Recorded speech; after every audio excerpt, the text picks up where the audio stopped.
Britain alone remained as Hitler's sole barrier to a total victory. Nazi submarines, now berthed on the conquered coast, set out to starve the British people into submission. Nazi planes, now only a few minutes' flight from the English coast, set out to bomb the British people into submission. Britain hung on.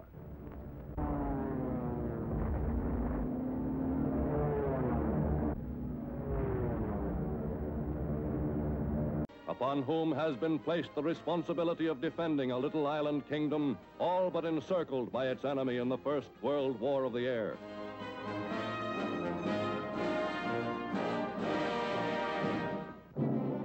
Against the total war which Nazi Germany is waging, nothing is more important to England than the countless convoys, which, since war's beginning, have kept up an uninterrupted flow of food and war materials from America and from the dominions overseas.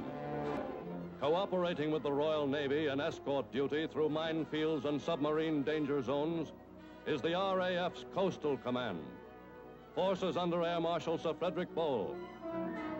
Pride of the Coastal Command are its squadrons of American-built Lockheed Hudson bombers and its giant Sunderland flying boats, equal in size to great trans-ocean clippers.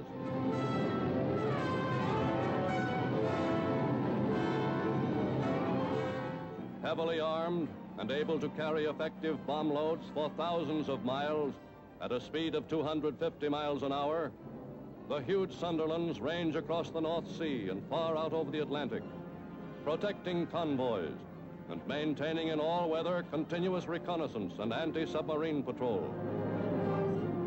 Manned by a crew of 10, pilots, engineers, and gunners, equipped with power-driven turrets, the Coastal Command units, whether on long-range bombing missions or tracking down enemy submarines far at sea, are proving themselves a formidable force, vital to the defense of Great Britain's shipping lanes and indispensable to the security of her coastline.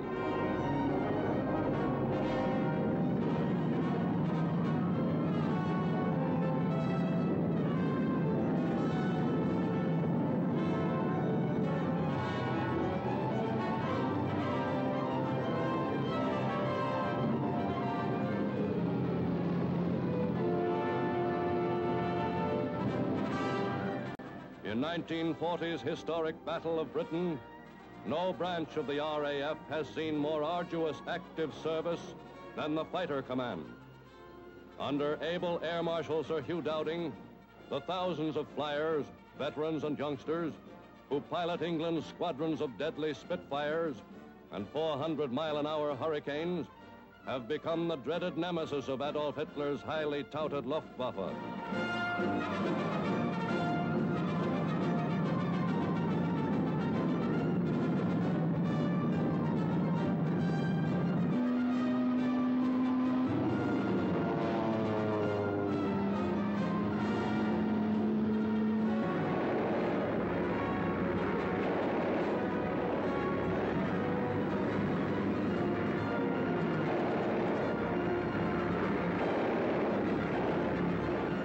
Day after day, as waves of German squadrons head over England, the men of the Fighter Command, taking to the skies, are proving to all the world not only that their equipment is unsurpassed in speed and maneuverability, but that the British flyer is superior to his Nazi enemy in skill, daring, and experience.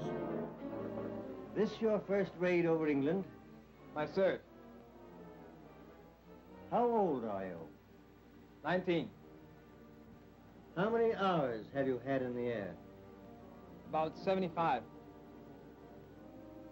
What caused you to crash? We were surprised by one of your fighter planes. It was a new type of plane we had not been told about.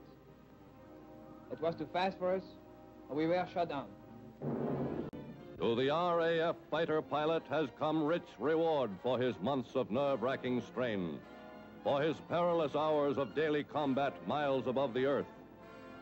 The sure and heartening knowledge that day by day, he and his fellow airmen are cutting down the numerical superiority of Nazi air power from its one-time peak of 5 to 1.